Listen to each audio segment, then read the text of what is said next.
Good morning, सुप्रभात, जय हिंद, वंदे मातरम। स्वागत है सबका। चलिए, आप सब लोगों को सूचनाएं ये मिल तो गई होगी कि 2 मई से 29 मई तक नागौर में सेना भर्ती रैली की तारीख आ चुकी है। ठीक है, तो एक वो जो दौर लंबा साल भर से, ठीक है, कि भाई भर्ती कब होगी, उदयपुर वालों का एग्जाम कब होगा, अगली भर्ती कब होगी, उस सब पे एक विराम लग चुका है। ठीक है, और 99% 27 मार्च को उदयपुर वालों का एग्जाम हो जाएगा और मई में नागौर की भर्ती तो पक्की है ही है। ठीक है, तो उसके लिए आप जो आगामी नागौर के लिए तैयारी करना चाह रहे हैं वो अभी से फिजिकल शुरू कर दें, अपनी तैयारी कर लें, 2 ढाई महीने रहें और उदयपुर वाले लास्ट फाइनल टच दे दें। ठीक है, अच्छा, अब एक चीज है, अगर कोई जो सत्यकेतु का बच्चा है, उदयपुर सेना भर्ती रैली के रिटर्न की तैयारी जिसने पिछली बार सत्यकेतु से करी, मतलब जो फरवरी में भर्ती हुई उसके बाद अप्रैल के लिए, वो बच्चा निःशुल्क आके वापस अपनी पूरी तैयारी कर सकता है, उसको 1 रुपया भी देने की आवश्यकता नहीं है। ठीक है, क्यों, आपका एग्जाम हुआ नहीं तो आपसे फीस लेना मुझे उचित नहीं लगता। पहली बात तो ये। दूसरा, भैया यूट्यूब पे से कहीं कंटेंट हटाया गया है, सीधी सी बात है भाई। ठीक है, हटाएंगे ही वो। ठीक है ना। अच्छा, जिनको यूट्यूब पे मान लो जो कोर्स हटाया है वो कोर्स लेना है तो आप सत्यकेतु के ऐप पे जाए, 800 रुपए मात्र दिए में उसे आप अगर चाहें तो ऐप से अपना पूरा कोर्स खरीद सकते हैं। वो खरीदना नहीं खरीदना आप पे है। हाँ, जो उदयपुर वाले बच्चे हैं उनके लिए ऑफलाइन भी फ्री है और ऑनलाइन बैच जो है वो भले यूट्यूब से कंटेंट मान लो कुछ हटाया हो लेकिन ऐप पे सारा दिया हुआ है। ऐप के बैचेज में आपको बिना 1 रुपया लिया निःशुल्क जोड़ा जाएगा। उसके लिए आप इस नंबर पे कॉल कर सकते हो, 9636285860। दूसरा नंबर क्या है? दोनों नंबर डाल दिए? ठीक है, दोनों नंबर कमेंट बॉक्स में डाल दिए इन्होंने। चलो, ये अच्छी बात है, कमेंट बॉक्स में दोनों नंबर डाल दिए हैं। ठीक है ना। इन नंबरों पे आप 9 से 5 संडे के अलावा 9 से 5 कभी भी कॉल करें। आपको सिर्फ अपने नंबर बताने, ऐप डाउनलोड करना है अपने मोबाइल में और इस नंबर पे बताना है कि साहब मेरा ये बैच था और ये मेरा नाम है। वो टैली करके अगर आप उदयपुर के स्टूडेंट रहे हैं हमारे यहां से तो आपको वो जो है बैच में अपना आप जोड़ दिया जाएगा और निःशुल्क है वो भी। तो जो उदयपुर भर्ती के बच्चे हैं वो ऑनलाइन पढ़ना चाहते हैं तो उसका बैच फ्री, इस नंबर पे कांटेक्ट कर देना। फिर भी कोई दिक्कत है मुझे कॉल कर देना। आप लोगों के लिए ऑनलाइन भी फ्री है और ऑफलाइन में भी आप आके पढ़ना चाहते हो तो पूर्णतः वो भी आपके लिए फ्री है बच्चों। इससे ज्यादा मैं आपके लिए क्या कर सकता हूं। ठीक है, आप तो बस अच्छी मेहनत करें। रही बात नागौर भर्ती के लिए तो आप बाकी वाले बच्चे भी अपना फिजिकल करें, रिटर्न करें, तैयारी शुरू करें। ठीक है, और कोई बच्चा है, कई बच्चों के साथ अब मैं जो कोर्स है मान लो परचेज करना चाहते हैं वगैरह, तो ऐप पे जाएं आप अगर इच्छुक हैं तो 800 रुपए का कोर्स है मात्र, वो आप तीनों सब्जेक्ट उसमें दिए हैं, वो आप, ठीक है, वो आप परचेज कर सकते हैं। चलिए शुरुआत करते हैं बच्चों आज के टेस्ट पेपर की। Test number 5। कल थोड़ा सर्वर डाउन था तो कल क्लास नहीं ले पाया था, एयरटेल का सर्वर कल डाउन हो गया था। आज अब आगे बढ़ते हैं। टेस्ट नंबर 5 जो ऐप पे सारे टेस्ट पेपर निःशुल्क दे रखे हैं, ठीक है, उसका टेस्ट नंबर 5 का सॉल्यूशन करते हैं। पहला सवाल है 300 से 700 के मध्य ऐसी कितनी संख्याएं जो 12 से पूर्णतः भाज्य हो। 300 से 700 के मध्य ऐसी कितनी संख्याएं जो 12 से भाज्य हो। इसमें ट्रिक एक मैं बता रहा हूं, वो याद रखना है। ट्रिक क्या है? 300 में 12 का भाग दो, 12 दूना 24 घटाया 6 0, 12 पौने 60। ठीक है, कितना आया? 25।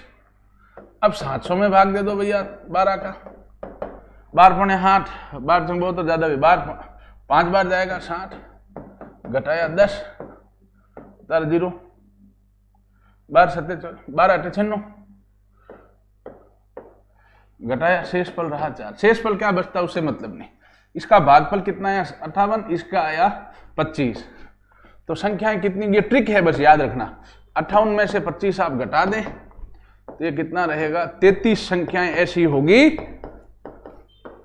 300 से 700 के मध्य, ठीक है ना, जिसमें कि 12 का भाग पूरा जाएगा। तो क्या करना है? 300 700 कह रहा, 300 में 12 का भाग दे दो, 700 में 12 का भाग दे दो, शेषफल कुछ भी आए दोनों भागफलों का अंतर ले लो। 58 माइनस 25, 33 संख्याएं। ठीक है, चलिए अब अगला प्रश्न ये आसान प्रश्न, इसका जवाब आप दें भैया। अनरूट के अंदर अनरूट है। अंडर रूट के अंदर अंडर रूट है, सबसे पहले सबसे अंदर वाला अंडर रूट हल करते हैं। 64 का वर्गमूल कितना होगा 8, बाकी वैसा कुछ लिख दें 85 माइनस, सबसे अंदर से हल करते जाना। 64 का वर्गमूल 8 आ गया। अब इसको ले लेते हैं भैया, तो 85 माइनस 8 और 8 कितना हो गया 16। अब इसको हल करते हैं, 85 माइनस 16 का वर्गमूल कितना आया 4, 85 में 4 गया 81 का वर्गमूल, तो आंसर कितना आ गया आपके 9। ठीक है, सबसे अंदर से हल करना है। चलिए अब अगला तीसरा सवाल,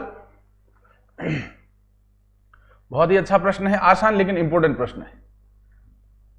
कह रहा दो संख्याओं का लसब 120 तथा मसब 8 है। दो संख्याओं लसब 120 है, मसब 8 है। एक संख्या 40 है तो दूसरी संख्या ज्ञात करो। दो संख्याओं का लसब कितना दे रखा है बच्चों 120, मसब दे रखा है 8। एक संख्या 40 है तो दूसरी संख्या पूछ रहा है। तो ध्यान दें भाई, पहली संख्या इंटू दूसरी संख्या बराबर क्या होता है लसब इंटू मसब। अगर दो संख्याएं हैं तो उनका गुणा सदैव उनके लसब और मसब के गुणा के बराबर होता है। मान कर दो, इसमें पहली संख्या 40 है, दूसरी संख्या ज्ञात करनी x, तो 40 इंटू एक्स बराबर लसब 120, मसब हो गया 8। x क्या आ जाएगा, ये 40 गुणा में इस तरफ भाग में आएगा, 40 का भाग 120 में दिया 3, x आ गया 8 3 24। ठीक है,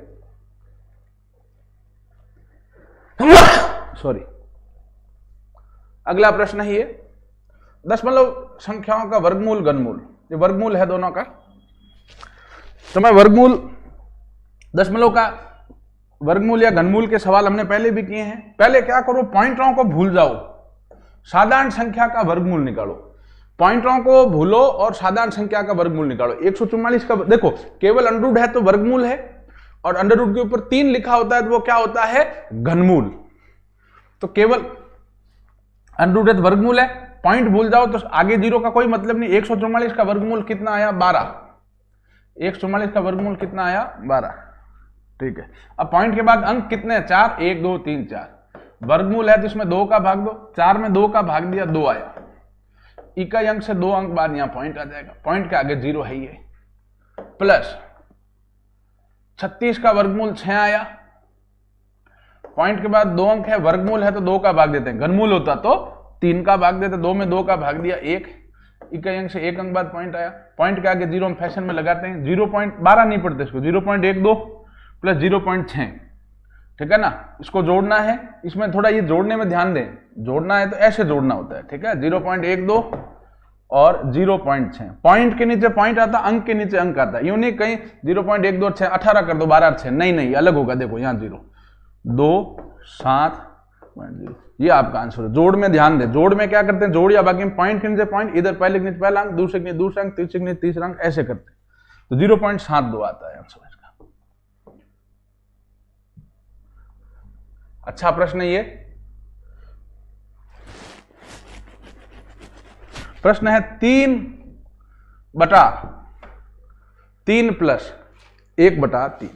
इस टाइप के सवाल में सबसे नीचे से पहले हल करते हैं। ठीक है ना, सबसे नीचे से भिन्नों की जोड़ है या बाकी सबसे नीचे से हल करते हुए चलते हैं। तो प्रश्न है 3 प्लस 1/3, 3 के बटे में कुछ नहीं 1 ले लो, 1 और 3 का लसब कितना आएगा 3, 1 का भाग 3 में 3 बार, 3 को 3 से गुणा किया 9, प्लस 3 का भाग 3 में 1 बार, 1 को 1 से किया 9 और 1 10, भाई उत्तर आ गया 10/3। इनको जोड़ा तब भाई सबसे नीचे से हल करना है। 3 प्लस 1/3 को जोड़ा भिन्न संख्या को, लसब लेके हरों का, आया 10/3। इसकी जगह मैं क्या लिख सकता हूं, 3 का 3 है ही, नीचे लिख सकता हूं 10/3। अब ये a/b/c 3 संख्याएं बटे में होती है, तो तीसरी संख्या किसके गुणे में जाती है, पहली के। ये नियम याद रखें बेटा, a/b/c 3 संख्याएं बटे में होती तो तीसरी संख्या पहले के गुणे में जाती, a × c/b होता है, ये नियम याद रखिएगा। a बटा b बटा c है तो 3/10 है। तीसरी संख्या पहले के गुणे में जाएगी, ये कितना हो जाएगा 9/10, ये आपका आंसर। ठीक है, सबसे नीचे से हल करना है, फिर एक नियम याद रखना है, a बटा b बटा c है तो c किसके गुणे में जाता है, a के। अब प्रतिशत का प्रश्न है, बहुत इंपॉर्टेंट प्रश्न है।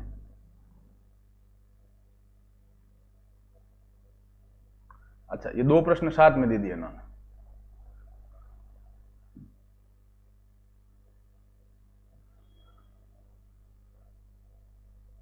दो प्रश्न दिए हुए हैं, मैं दोनों को हल करा देता हूं। अपने तो प्रैक्टिस के मतलब से है, सवाल एक साथ दो आगे, तो कोई नहीं, हम दो पहला प्रश्न करते हैं, फिर दूसरा कर लेंगे। ठीक है,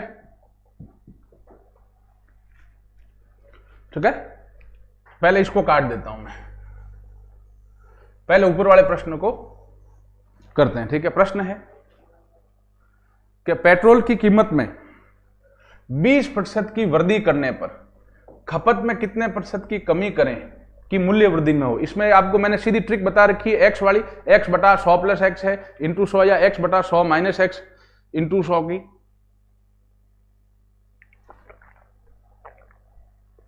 जो ऊपर वाला प्रश्न है पहले उसको करते हैं।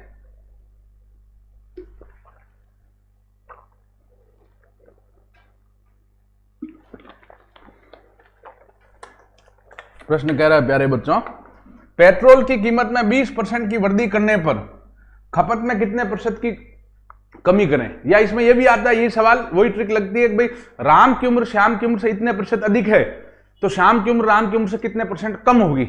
इसमें यही ट्रिक लगता है, x बटा ये वृद्धि देता है तो 100 प्लस x करते हैं, और अगर यहां कहता है पेट्रोल की कीमत में 20% की कमी, तो कमी मतलब 100 माइनस लेते हैं।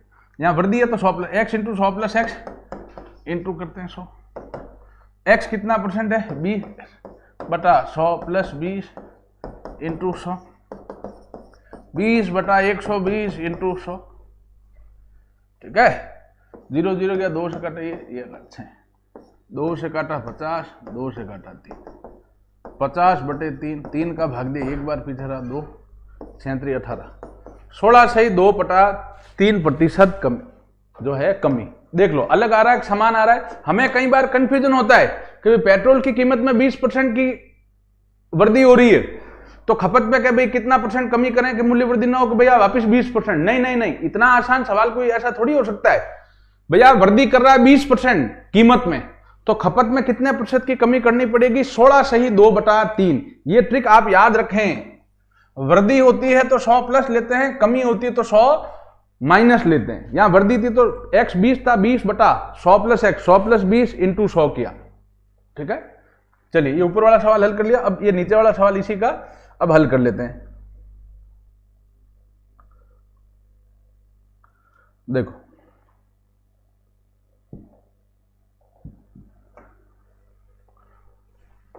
ये ऊपर वाला आप काट लेते हैं, ऊपर वाला कर लिया, दो सवाल एक साथ थे तो ये सवाल हल कर लेते हैं। कह रहा एक पंखे को 1800 रुपए में बेचने पर, 1800 रुपए में बेचने, 1800 में बेचने पर 10% की हानि होती है।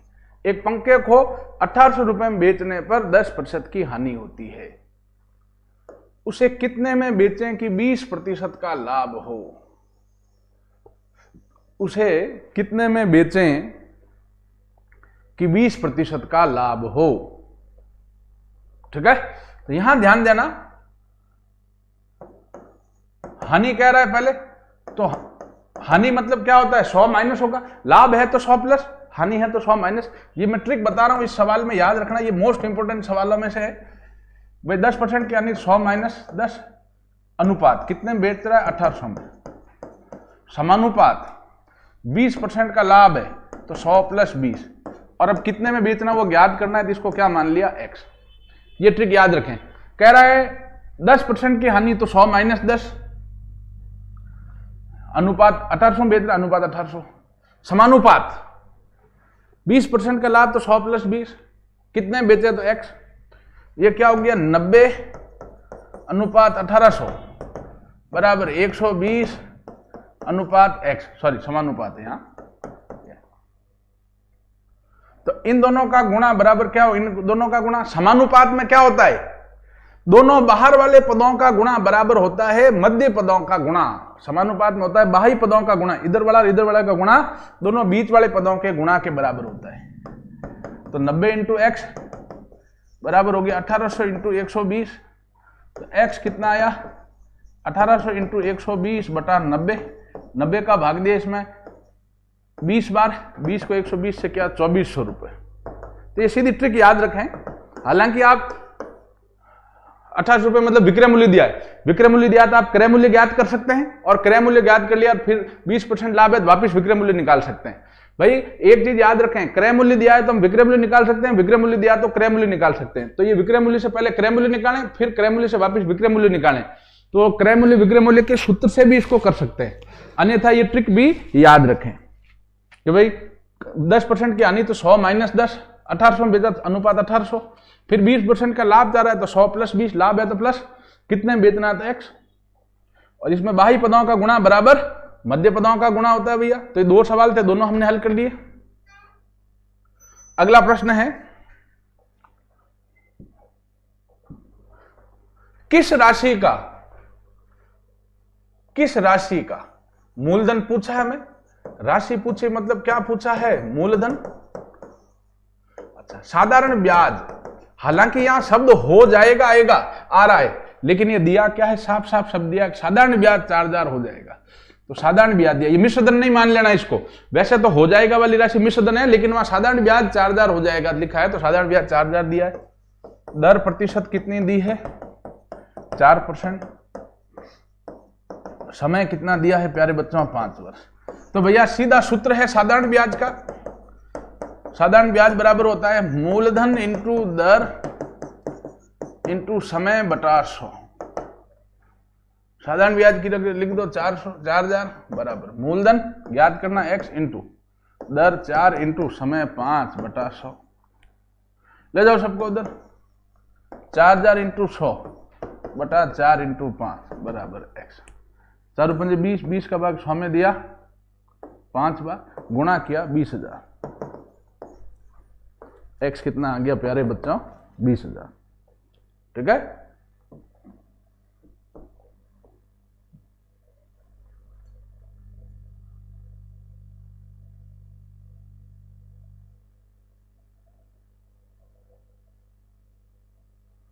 अगला प्रश्न है,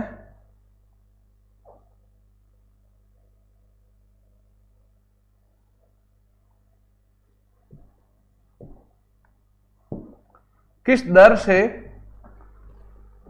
400 रुपए 2 वर्षों में 625 रुपए हो जाएगा यदि ये चक्रवृद्धि ब्याज है। हाँ, हालांकि देना चाहिए इनको, बट दिया वानी मैं लिख देता हूं। चक्रवृद्धि इस प्रश्न में दिया नहीं, लेकिन आप निश्चिंत रहें, अगर केवल ब्याज कहता है तो उसको साधारण ब्याज ही मानना है। अगर ब्याज कहता है तो केवल उसको साधारण ब्याज ही मानना है। चक्रवृद्धि अगर प्रश्न में दिया तो ही चक्रवृद्धि मानना है। ठीक है, चलिए अब आप लोग ध्यान दें,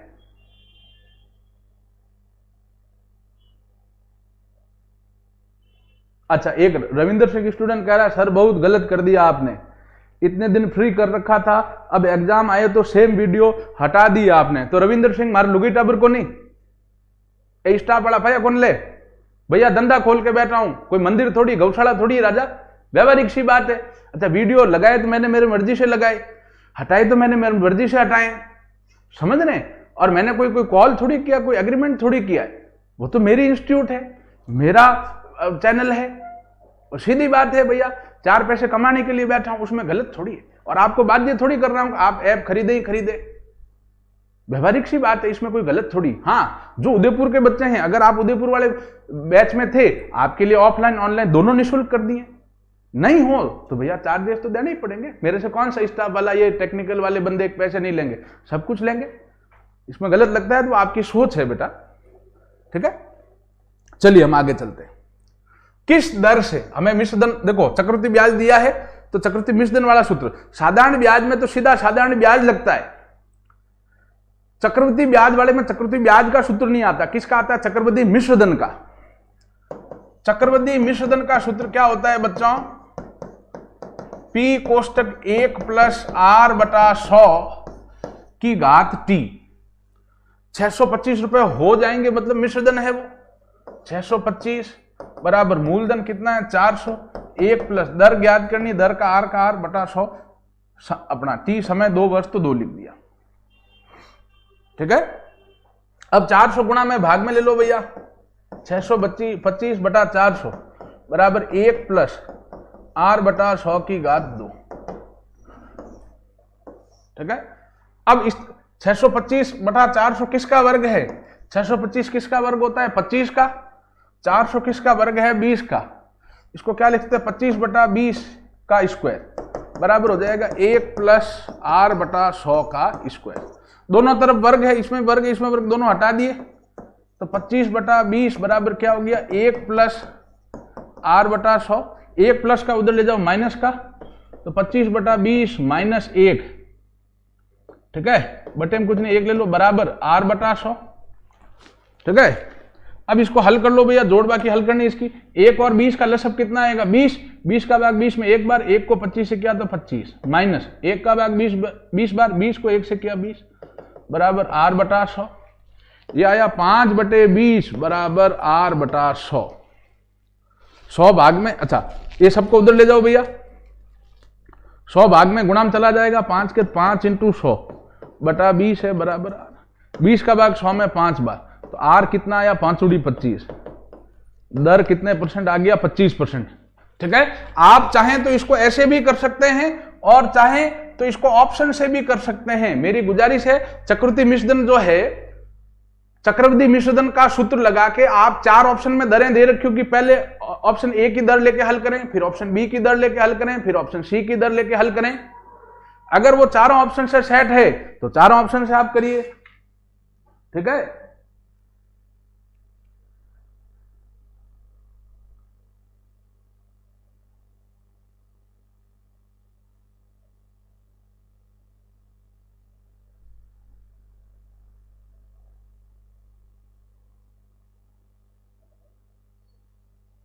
कोई बात नहीं रविंदर सिंह, अगर मैंने आपकी नजर में गलत किया तो मैं माफी चाहता हूं बस। लेकिन भाई मैं एक इंस्टीट्यूट लेके बैठा हूं, मुझे स्टाफ को पेमेंट देना पड़ता है, सबको देना पड़ता है। इतने दिन फ्री दिया तो इसका ये कतई मतलब नहीं होता कि ये आपका अधिकार बन जाता है। भाई मैं फ्री दूं नहीं दूं, कितना दूं, वो मेरी इच्छा पे निर्भर है ना। समझ रहे हो बात को? और ये मेरा धंधा है भैया। घोड़ा घास से दोस्ती करेगा तो खाएगा क्या?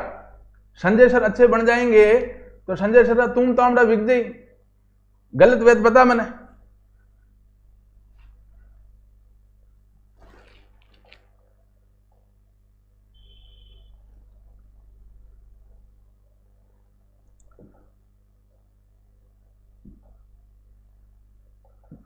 दुनिया भावनाओं से नहीं चलती बेटा, दुनिया।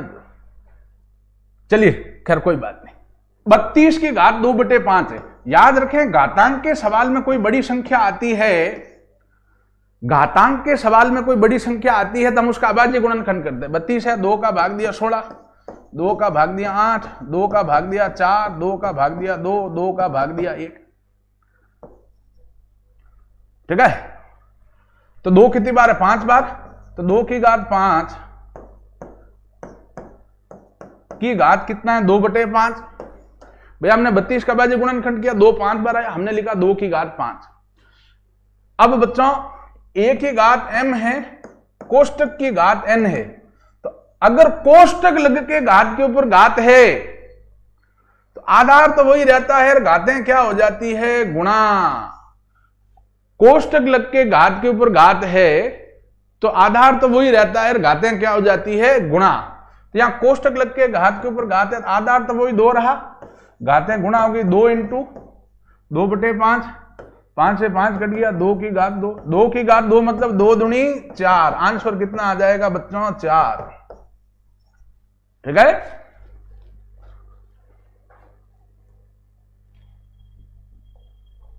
चलिए अब आगे चलते हैं भैया।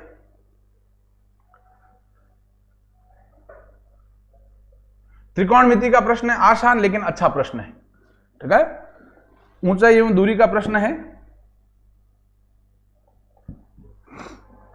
प्रश्न में कह रहा है भैया हमें एक पतंग जमीन से 120 मीटर की ऊंचाई पर उड़ रहा है। एक पतंग है, ठीक है, हमें समकोण त्रिभुज बनाना, ज्यादा भाषा में नहीं उलझना है।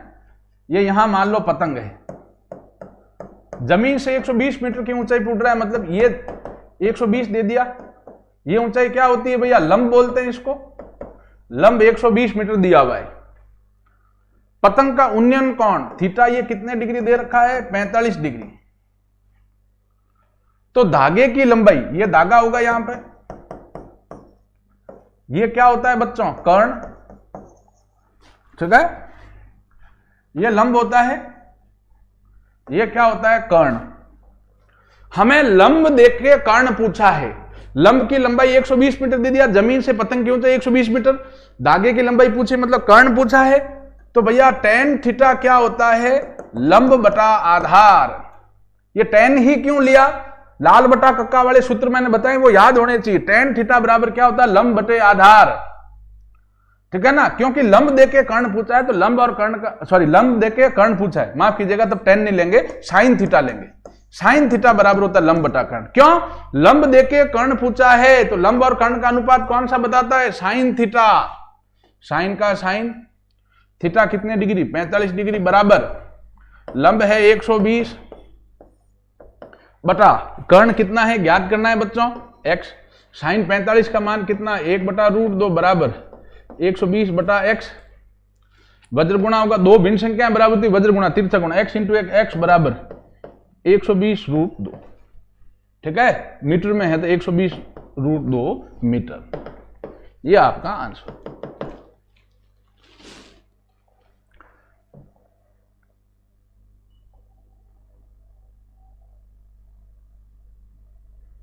अब ये प्रश्न अच्छा प्रश्न है और इंपॉर्टेंट प्रश्न है। इसका सूत्र और सवाल इस पे हमने पहले किए हैं, ठीक है। द्विघात समीकरण है, इसके मूलों का योग पूछा है। द्विघात समीकरण क्या दिया है, 3x² माइनस 9x प्लस 5 के मूलों का योग, ठीक है।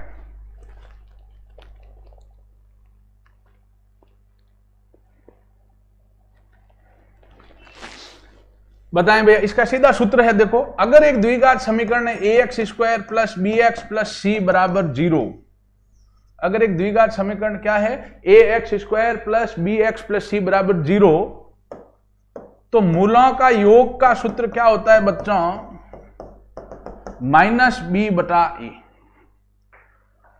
ठीक है। तो यहां से a कितना, देखो पहली संख्या a होती है, दूसरी संख्या b, तीसरी संख्या c। a कितना है 3, b कितना है, चिन्ह समेत लेना है, -9, c कितना है 5।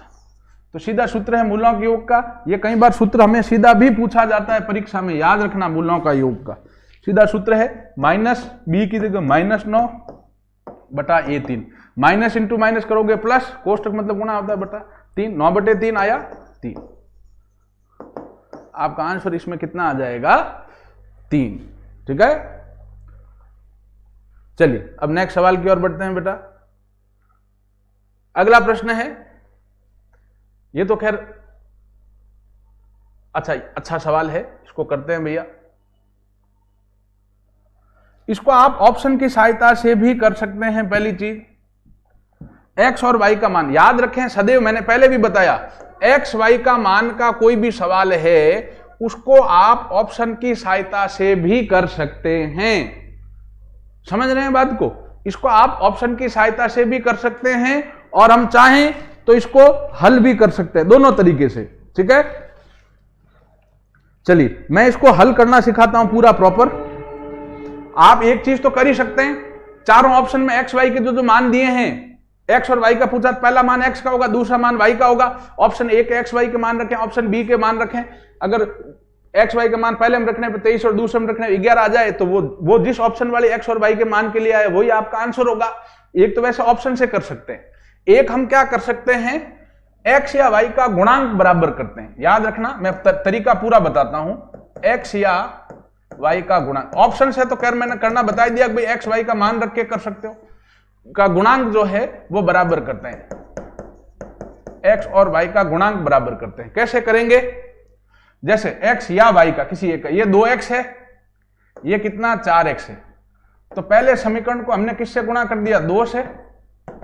पहले समीकरण को 2 से गुणा करने पर,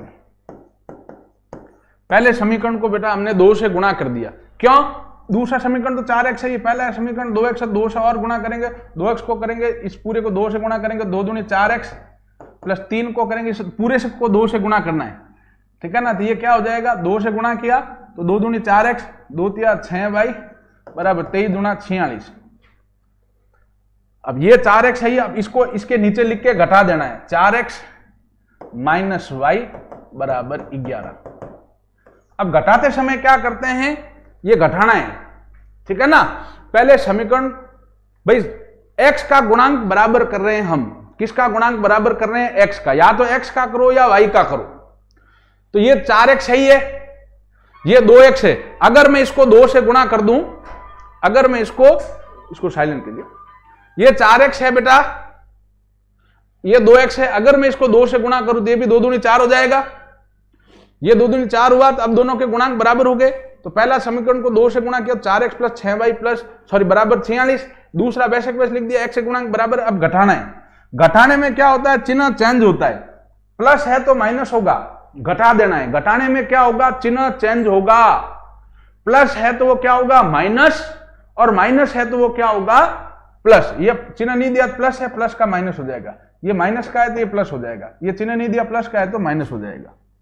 हल करो, 4x प्लस का है, 4x माइनस का है तो कट गया, 6y प्लस का और y प्लस का 7y बराबर 46 प्लस का माइनस 11 35, तो y तो कितना आ गया? 35/7, y 5 आ गया, 7 पंजे 35 होता है। y 5 आ गया तो किसी भी समीकरण में y बराबर 5 लिख दें, किसी भी समीकरण में, तो x का मान आ जाएगा।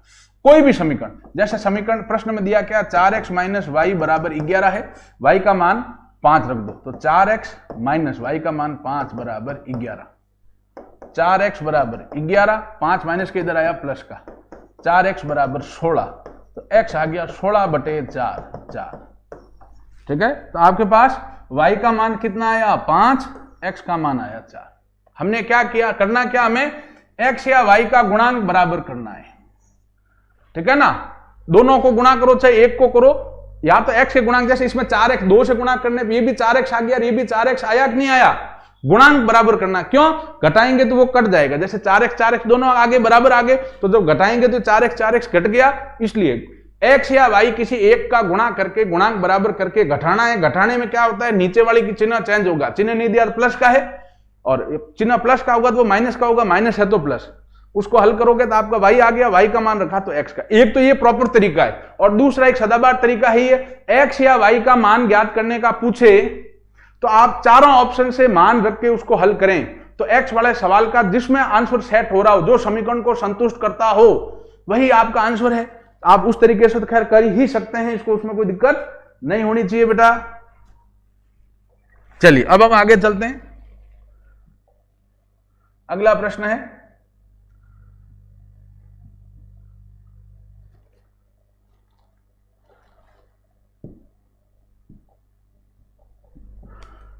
भाई 7, 4, 5, 4, 7, 9 की माध्य का पूछा है, कि क्या पूछा है बच्चों? माध्य का, ठीक है। चलिए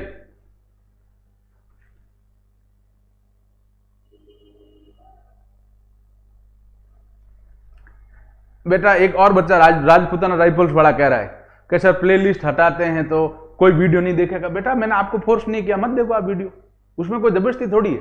अरे सीधी सी बात है बेटा, मेरा ये धंधा है, समझ रहे हो, मेरे ये धंधा है, मैं स्टाफ को वगैरह 4 पैसे कमाने के लिए बैठा हूं। जिसको जरूरत हो वो देखें, जिसको जरूरत नहीं हो बेटा नहीं देखें। समझ रहे हैं बात को? क्या आप क्या उम्मीद करते हैं कि मैं पूरा कोर्स ऑनलाइन आपको फ्री दे दूं? ये आप उम्मीद करते हैं? तो जो बच्चा फीस देके पढ़ रहा है वो क्यों पढ़ेगा? और वो मुझे क्या कहेगा, सर आप तो वैसे ही फ्री पढ़ा रहे हो, फिर आपसे क्यों पढ़े? ये व्यवहारिक है कि आप बताओ? आप चाह रहे हैं कि मैं निःशुल्क पूरा कोर्स आपको देता रहूं, यही चाहते हैं? ये मैं व्यवहारिक तौर पे पॉसिबल नहीं है। आप मुझे गलत लगता है आपको राजपूत राइफल्स, तो आप वो मानते रहें, बस उसमें मैं कुछ कर नहीं सकता। चलिए आगे ध्यान दें।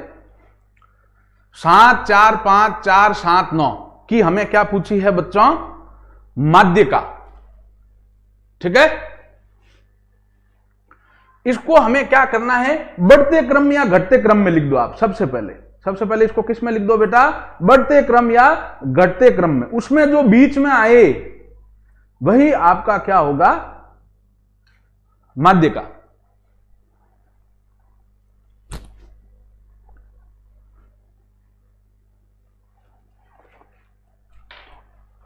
इसका आंसर बताएं बेटा आप।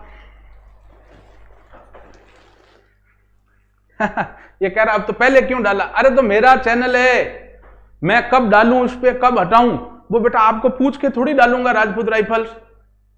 आप समझ रहे हैं? वो मेरी इच्छा है, मेरा चैनल है, मैं जब डालूंगा मार्केटिंग के लिए तब डालूंगा, जब हटाना है तब हटाऊंगा।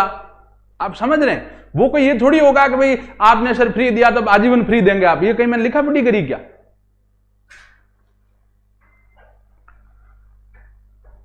इसका जवाब दें बेटा।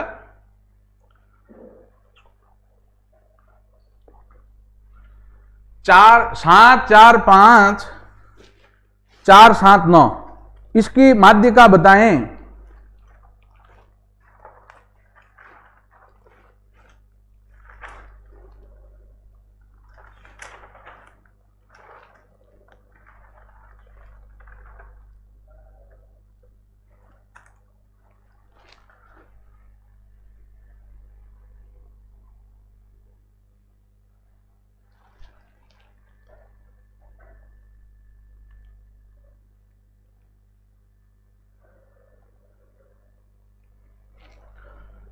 माध्यिका क्या होता है? जो बीच में, माध्यिका शब्द बना है बीच से। माध्यिका मतलब मध्य में, बीच में। इसको घटते या बढ़ते क्रम में लिखो। 4 4 5 7 7 9। ठीक है, अब इसमें बीच का पद कौन सा है भैया? पहले इसको बढ़ते या घटते क्रम में लिखना है। जो भी संख्याएं दे रखी है, ठीक है ना, जो भी संख्याएं दे रखी है उसको घटते या बढ़ते क्रम में लिख दीजिए। ठीक है, घटते या बढ़ते क्रम में हमने उसको लिख देना है। उसके बाद में मध्य का पद कौन सा है वो हमें देखना है। भाई बढ़ते क्रम में लिख दिया, लेकिन अब हम देख रहे हैं 1 2 3 4 5 6 पदों में कोई मध्य पद होगा क्या बच्चों? नहीं। अगर 5 पद है तो 5 पद में तीसरा पद मध्य होता है, 7 पद है तो चौथा पद मध्य होता है, 9 पद है तो 5वां पद मध्य होता है। भाई 6 पद है तो 6 पदों, जब सम संख्या दे रखी हो तो बीच वाले 2 पदों का औसत ले लेंगे। तो 5 + 7 / 2 12/2, औसत कितना आएगा? 6। ठीक है, औसत कितना आएगा भैया? 6। ठीक है, चलिए आगे ध्यान दें।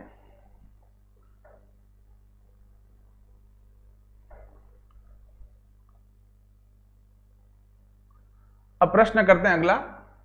घन का संपूर्ण पृष्ठीय क्षेत्रफल दिया है तो हमें आयतन पूछ रहा है। घन का संपूर्ण पृष्ठीय क्षेत्रफल दिया है तो हमें आयतन पूछ रहा है। संपूर्ण पृष्ठीय क्षेत्रफल कितना है? 296। संपूर्ण पृष्ठीय क्षेत्रफल घन का कितना होता है? 6a² = 294। संपूर्ण पृष्ठीय क्षेत्रफल कितना है? 294। तो a² बराबर कितना होगा? 294/6। a² बराबर 6 का भाग दिया, 6 चौक 24, पीछे रहा 9, 9 छंगोरी 54। ए कितना आया? 7। ए 7 आ गया। उसका आयतन पूछा है। घन का आयतन का सूत्र क्या होता है? a³ भुजा क्यूब। तो ए कितना है? 7। 7 का क्यूब 343 सेंटीमीटर क्यूब। समझ आ गई बात?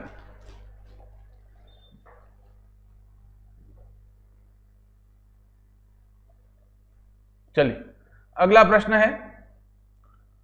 गणितीय श्रृंखला दे रखी है भैया, ध्यान दें। ये क्या दिख रहा है? 7 की वृत्त का 7 गुण 50 - 1 है। ये 8 की वर्ग संख्या 64 माइनस 1 है, ये 9 की वर्ग संख्या 81 माइनस 1 है, ये 10 की वर्ग संख्या 100 माइनस 1 है। तो आगे क्या होगा, 11 की वर्ग संख्या माइनस 1, 121 माइनस 1, उत्तर कितना आएगा 120 आपका आंसर आ जाएगा। प्रत्येक वर्ग संख्या में से एक एक घटा रहा है बच्चों। चलिए अब इससे अगला सवाल। अब ये प्रश्न है, इसमें क्या हो रहा है, कोई एक शब्द रिपीट हो रहा है, एक शब्द इसमें कोई रिपीट हो रहा है, ठीक है, कोई एक प्रश्न इसमें रिपीट हो रहा है और उसमें से कुछ वर्ण गायब कर दिए। तो हमें ये देखने से ही पता चल रहा है कि किसकी स्पेलिंग रिपीट हो रही, कैमल, ऊंट, CAMEL। आपको या तो ऐसे पता चल जाएगा, और नहीं होता है तो चारों ऑप्शन के जो मान, पहले ए ऑप्शन वाले रख के देख लो, फिर बी रख के देख लो, चारों में से एक ऑप्शन से कोई एक स्पेलिंग रिपीट होगी, कैमल कैमल कैमल, या एलिफेंट एलिफेंट एलिफेंट। ये ध्यान दें, इसमें क्या है, CAMEL CAMEL CAM, तो AECEM ऑप्शन ए करेक्ट है इसमें।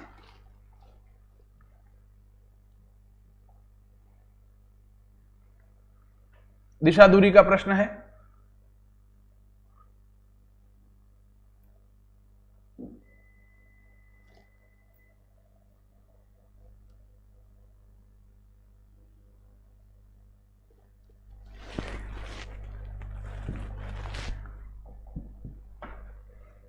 चलिए कह रहा एक व्यक्ति पूर्व की ओर 12 किलोमीटर चला,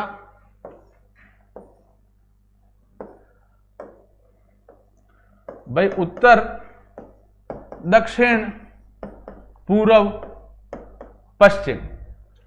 पूर्व की ओर 12 किलोमीटर चला, यहां से पूर्व ये रहा 12 चला भैया, ये 12 चल गया, यहां आ गया। दाएं घूमकर 5 किलोमीटर चला, दायां मतलब राइट हैंड साइड, जिम्न हाथ नीचे की तरफ, इस व्यक्ति के दायां मानेंगे तो यहां आएगा 5 किलोमीटर।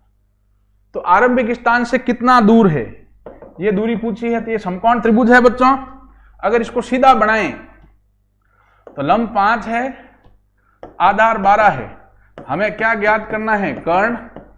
पाइथागोरस प्रमेय हम जानते हैं कि कर्ण का स्क्वायर बराबर क्या होता है, लंब स्क्वायर प्लस आधार का स्क्वायर बराबर कितना हो जाएगा, कर्ण स्क्वायर बराबर लंब है 5 का स्क्वायर, आधार है 12 का स्क्वायर, कर्ण का स्क्वायर बराबर 25 प्लस 144, कर्ण स्क्वायर बराबर 169, कर्ण आ जाएगा 169 का वर्गमूल 13 मीटर। कितनी दूरी पे है बच्चों, वो 13 मीटर की दूरी पे है, ठीक है। चलिए अब नेक्स्ट चलते हैं भैया।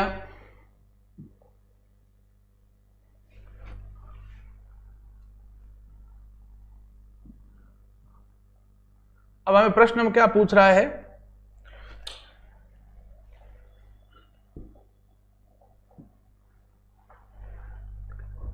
कह रहा है ऐसी कितनी पेंसिल है जो लाल भी है और हरी भी, ऐसी कितनी पेंसिल है जो लाल भी है और हरी भी। देखो त्रिभुज जो है, त्रिभुज किसको दर्शा रहा है, लाल को। वृत्त किसको दर्शा रहा है, पीली को। और ये आयत किसको दर्शा रहा है, हरी को। हमें कह रहा है जो लाल भी हो और हरी भी हो, लाल भी हो मतलब लाल का मतलब हो गया वो, जो लाल भी हो, लाल का मतलब वो किस में होना चाहिए, त्रिभुज में। मतलब लाल, वो कह रहा लाल भी हो, लाल मतलब वो त्रिभुज में होनी चाहिए। और हरी भी, हरी मतलब वो आयत में होनी चाहिए। तो लाल और हरी दोनों कह रहा है मतलब वो त्रिभुज में भी होनी चाहिए और आयत में भी होनी चाहिए। जो त्रिभुज और आयत में कौन सी संख्या है, 8। तो आपका आंसर कितना आ जाएगा, 8। हमें भाषा में नहीं उलझना है, लाल मतलब त्रिभुज, हरी मतलब आयत। तो लाल और त्रिभुज, अपना लाल और हरी दोनों हो मतलब त्रिभुज आयत दोनों में हो, त्रिभुज और आयत दोनों में कौन सी है, 8। आंसर 8 आ जाएगा इसका। चलिए अगला प्रश्न है,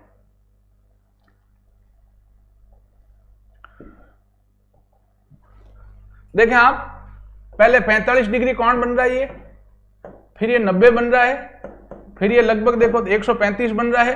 तो कितना जुड़ रहा है हर बार, 45 डिग्री कोणों में हमने पढ़ा था। फिर 45 डिग्री जुड़ रहा है, फिर 45 जुड़ेगा तो कितना हो जाएगा 180। 180 मतलब क्या हो जाएगी सरल रेखा। सरल रेखा मतलब उत्तर क्या हो जाएगा ऑप्शन ए।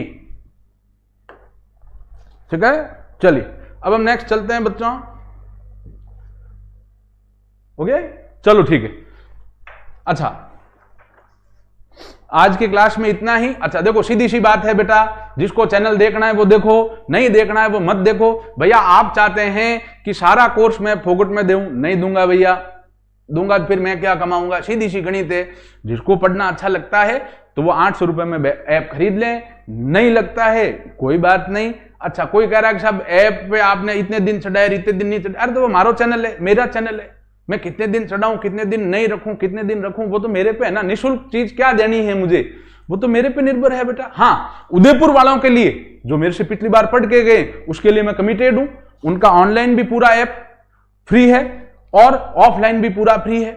और बाकी आप पढ़ना चाहते हैं तो आप जुड़े ऑनलाइन से, 800 रुपए ऐप खरीद लें या कोर्स आप एडमिशन ले लें यहाँ पे, बिल्कुल आपको अच्छे से पढ़ाएंगे। बट आप चाहते हैं फ्री पढ़ाएं, वो व्यवहारिक तौर पे इम्पॉसिबल है। कोई धंधे करने वाले आदमी को क्या बिल्डिंग वाला भाड़ा नहीं लेगा, कि स्टाफ बड़े तनख्वाह नहीं लेंगे, कि टेक्निकल वाले तनख्वाह नहीं लेंगे, ये नहीं होता बेटा, किसी भी संस्थान में नहीं होता। ठीक है, धन्यवाद।